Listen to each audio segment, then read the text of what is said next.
18واں پارہ سورۃ المؤمنون بالکل ابتدا سے اعوذ باللہ من الشیطان الرجیم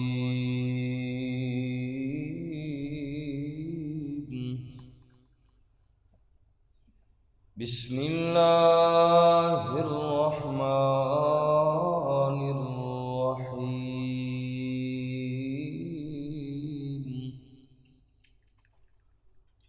قد افلح المؤمنون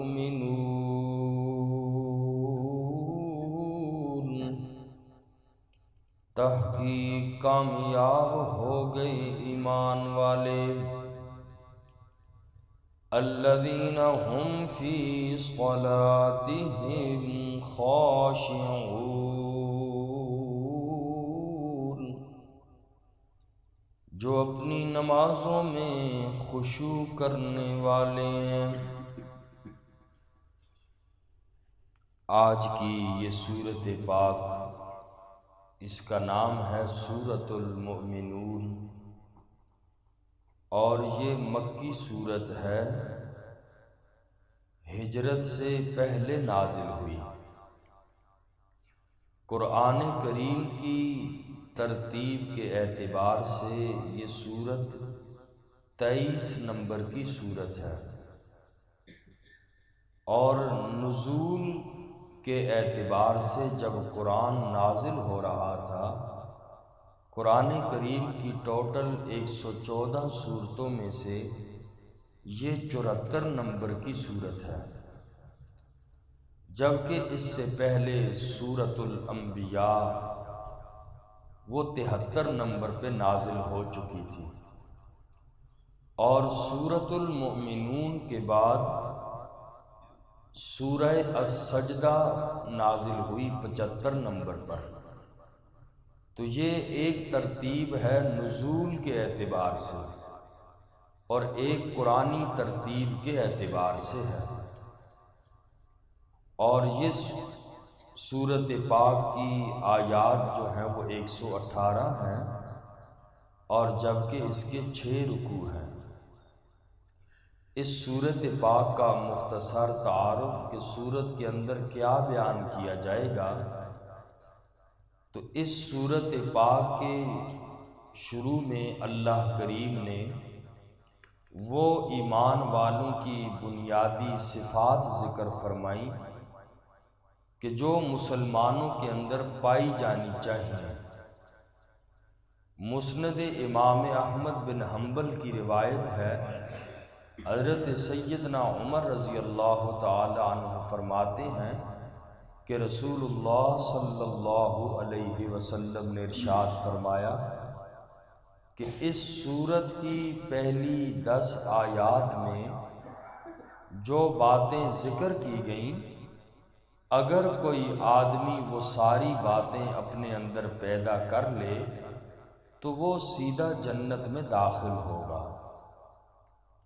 اسی لیے اس سورۃ پاک کا نام بھی مؤمنون رکھا گیا، یعنی وہ سورت جو یہ بیان کرتی ہے کہ مسلمان کو کیسا ہونا چاہیے، ایمان والوں کو کیسا ہونا چاہیے۔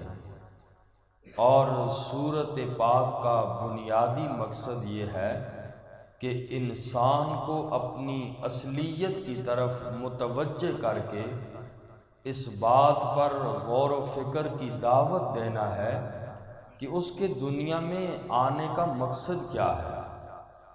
آیت نمبر 13 میں 12 سے 13 میں اللہ کریم نے انسان کی اصلیت اور حقیقت کو بیان کیا کہ تو ذرا اپنی اصلیت کو دیکھ، تیرے اندر اکڑ کس بات کی ہے، تو دنیا میں کیسے آیا ہے، اور تیرے آنے کا مقصد کیا ہے، اور آخرت میں تیرا انجام کیا ہونے والا ہے۔ اللہ نے یہ دعوت فکر اس سورۃ پاک میں دی۔ اور اس کے علاوہ سورۃ پاک میں حضرت نوح علیہ السلام سے لے کر حضرت عیسیٰ علیہ السلام تک بہت سے انبیاء کے واقعات کو دہرایا گیا تاکہ یہ بات واضح ہو جائے کہ سب انبیاء کی دعوت ایک ہی تھی۔ جن لوگوں نے نبیوں کو مانا کامیاب، جنہوں نے انکار کیا وہ لوگ اللہ کی طرف سے اللہ کے عذاب کا نشانہ بن گئے۔ اور اسی طریقے سے پھر سورۃ پاک کے اندر مرنے کے بعد کا بھی ذکر ہے کہ ہر انسان کو اپنے عقیدے اور عمل کے اعتبار سے جزا اور سزا کا سامنا کرنا پڑے گا۔ یہ مختلف موضوعات تھے جو اس سورۃ پاک میں بیان ہوں گے، اور ابتدا ہی سے اللہ کریم نے ایمان والوں کی فرمایا یہ کامیاب لوگ ہیں۔ قد افلح المؤمنون، ایمان والے لوگ کامیاب ہیں، یہ کبھی بھی ناکام نہیں ہیں۔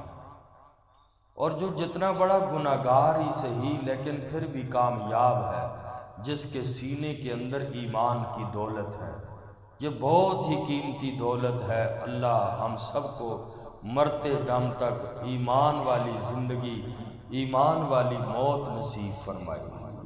تو یہ سب سے قیمتی چیز ہے، اس لیے اللہ کریم نے فرمایا کامیاب وہی ہیں جو ایمان والے ہیں۔ پھر آگے ایمان والوں کی صفتیں بیان کی گئیں، 7 صفات ایمان والوں کی بیان کی گئیں کہ ایمان والے کے اندر 7 خوبیاں کون کون سی ہونی چاہیے۔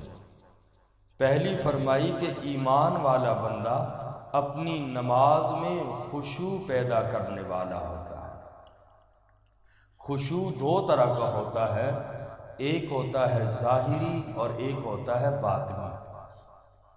ظاہری خشوع یہ ہے کہ نماز میں آدمی ادھر ادھر نہ دیکھے، کھڑا ہو سجدے کی جگہ پہ نظر ہونی چاہیے، اور نماز شروع ہو تو آدمی کو خارش وغیرہ، کپڑوں سے کھیلنا، داڑھی وغیرہ سے کھیلنا یہ نہیں چاہیے، یہ خشوع کے خلاف ہے۔ خشوع یہ ہے ظاہری کہ انسان کی ظاہری حرکت بالکل ساکت ہو جائے۔ اور ہم لوگ تو نماز میں جب کھڑے ہوتے ہیں پہلے کچھ نہیں ہوتا، تکبیر تحریمہ ہوتی ہے، کوئی کدھر سے کھانسنا شروع کر دیتا ہے، کوئی گلا صاف کرتا رہتا ہے، اور سارے کام آدمی کو وہیں یاد آتے ہیں۔ تو یہ چیز خشوع کے خلاف ہے۔ تو آدمی کو اگر کھانسی بھی یا کوئی بھی ایسی جمائی آئے تو کوشش کرے روکے اس کو، ہاں نہ روکے تو مجبوری کی حالت میں کر دے۔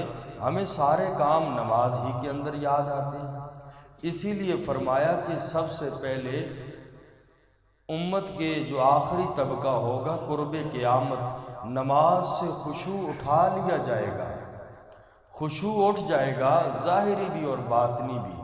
تو ظاہری خشوع یہ ہے کہ آدمی اللہ کی طرف متوجہ ہو اور ادھر ادھر نہ دیکھے، سجدے کی جگہ پہ نگاہ ہو، خارج یا کوئی بھی ایسے کام ہیں ان چیزوں سے پرہیز کرے، پوری توجہ اللہ کی طرف کرے۔ یہ تو ظاہری خشوع ہے۔ اور باطنی خشوع یہ ہے کہ حدیث میں فرمایا ان تعبد اللہ کأنک تراہ، دل ایسا عبادت میں لگا رہے گویا کہ انسان اللہ کو دیکھ رہا ہے، اللہ اس انسان کے سامنے ہے۔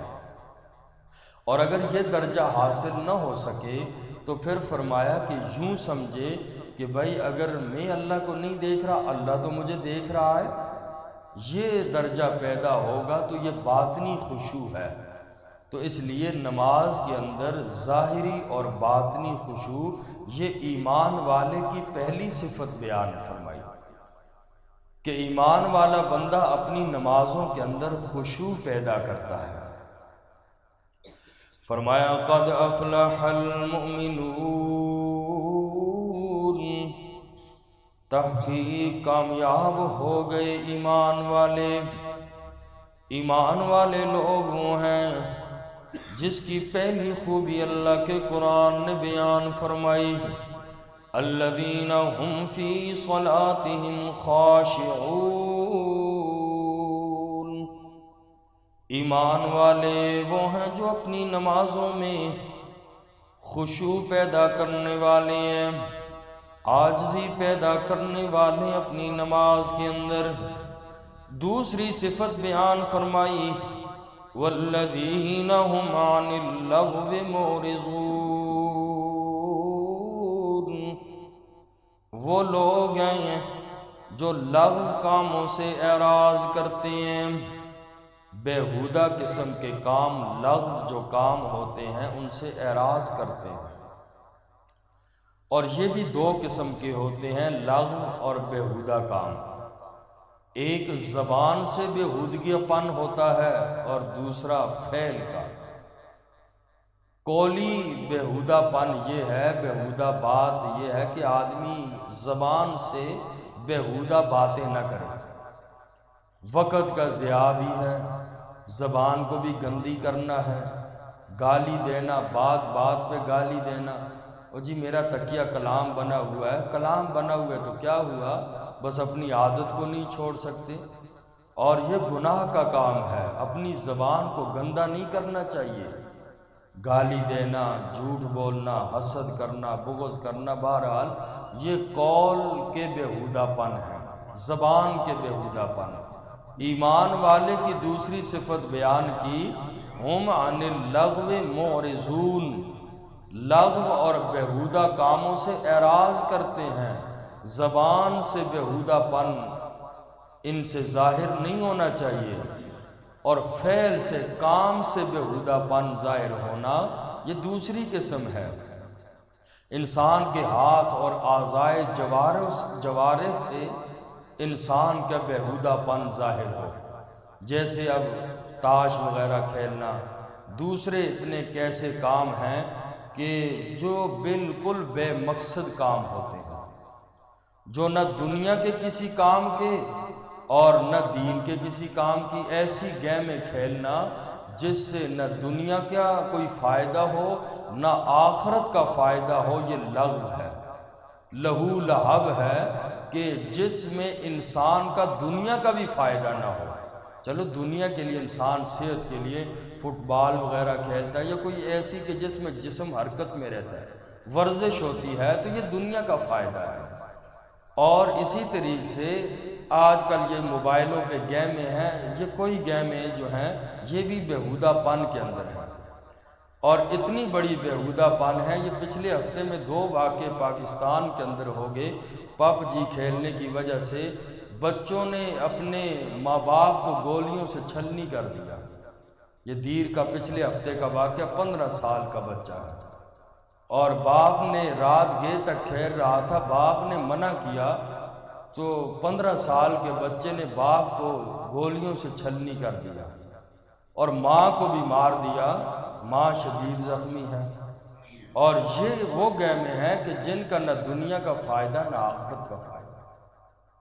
اس لیے اپنی اولادوں کو ان موبائلوں سے دور رکھیں، موبائلوں سے، یہ بڑے موبائل، اور خاص طور پہ پہلے جو گھروں والے نہیں دیا کرتے تھے، کورونا مصیبت نے موبائل چھوٹے بچوں کے ہاتھ میں بھی دے دیے۔ بہانہ کیا تھا، وہ جی اسکول کا کام آ رہا ہے، کام تو ایسے ہی کرتے تھے، بہرحال ان غلط کاموں پہ لگ گئے بچے، اور جب جراثیم پیدا ہو گئے تو یہ نہ سمجھے کہ ادھر تک ہی ہے، یہ ہمارے گھروں میں بھی داخل ہو چکے ہیں، بعد میں پچھتانا نہ پڑے۔ اب نوجوان بچے ان گیموں کی وجہ سے، موبائلوں کی وجہ سے، ماں باپ کے رشتے سے آگے کون سا رشتہ ہے؟ جس نے باپ کو گولیوں سے چھلنی کر دیا سمجھدار بچے نے، تو باقی اور کس پہ گلا ہے، کن رشتوں میں وفا رہے گی؟ اس لیے یہ جیسے بھی کام ہے، بیہودہ کاموں سے بچوں کو روکیں، یہ نہ سمجھیں کہ کچھ بھی ہونے والا نہیں ہے، سب کچھ ہو جائے گا، بعد میں پچھتانا نہ پڑے۔ تو بہرحال ہر وہ گیم جو بے مقصد ہو، نہ جس میں دنیا کا فائدہ ہو، حدیث میں فرمایا تیر اندازی کرو، اور اسی طریقے سے تیراکی کے کام کرو، یہ چیزیں سیکھا کرو۔ اور ان چیزوں میں ورزش بھی ہے، کفر کے خلاف ایک انسان تیار بھی ہوتا ہے۔ وہ گیمیں تو آج ہم سے مشرکی اور ان یہود و نصارہ نے نکال لی، ہمارے ہاتھوں میں یہ دے دیا، اور ہم مسلمان ہیں، کوئی نظریاتی نہیں ہے، نہ دین کے نہ دنیا کے، بس زندگی حیوانوں کی طرح گزر رہی ہے، کوئی مقصد نہیں۔ اب کفر کی ہر گھر کی جیسے بھی دیکھو ان کی ایک پلاننگ کے مطابق زندگی ہے، اور سب سے زیادہ پلاننگ یہ ہے مسلمان کو اسلام سے دور کرو۔ مقصد تو ہے ان کو اس کے مطابق اپنے مشن پہ لگی ہوئے، ہمارا کوئی مشن نہیں ہے، بس ہمارا مشن ہے صرف کھانا آ جائے کہیں سے بس ہو جائے، باقی نہ ہمیں دین سے پتہ ہے نہ دنیا سے کچھ بھی نہیں، حیوانوں والی زندگی ہے، کوئی ہمارا مشن نہیں، نہ ہم بس صرف اسلام کے نام لیوا ہیں، باقی اسلام سے کوئی محبت نہیں رہی ہے۔ تو اس لیے فرمایا کہ ایمان والا بندہ لغو کاموں سے اعراض کرتا ہے۔ جتنے بھی یہ گیمیں ہیں، اور بورڈ والی گیمیں تو ہے ہی حرام ہے، جس میں گوٹی پھینکی جاتی ہے، یہ لوڈو وغیرہ اور اس طرح کی اور جتنی بھی ہیں، جس میں حدیث میں فرمایا جس میں دانے پہ قسمت بازی کی جاتی ہے، دانہ پھینک کے آگے گوٹی چلتی ہے یا کچھ بھی ہو، یہ ساری گیمیں حرام ہیں۔ تو اس لیے یہ چیزیں آدمی کی عمر کو بھی خراب کر دیتی ہیں، زندگی کو بھی تباہ کر دیتی ہیں۔ اور ہمارے ہاں رمضان بھی انہی تاش اور لوڈو کی نظر ہو جاتا ہے، روزہ گزارتا ہے، جگہ پہ بیٹھ جاؤ، دو چار بندے بس بری کام کرو تو روزہ اس چیز کا نام تو نہیں ہے۔ تو اس لیے فرمایا ایمان والے کی دوسری نشانی یہ ہے کہ ایمان والا بندہ لغو اور بیہودہ کاموں سے اعراض کرتا ہے۔ تو اس لیے بے مقصد کھیل بھی جس میں نہ دنیا کا فائدہ ہے نہ دین کا ہے، ناجائز ہے، عمریں برباد کر دیتے ہیں ہم لوگ۔ اور اسی طریقے سے جتنی بھی ایسی گیمیں ہوں یا کوئی بھی ایسا مشغلہ ہو، اس سے آدمی کو اعراض کرنا چاہیے۔ قیامت والے دن کل جنتی جنت میں بھی جائے گا، سب سے زیادہ افسوس وہ بھی اس بات کا کرے گا، ہائے کاش دنیا میں جو میرا وقت فضول گزر گیا۔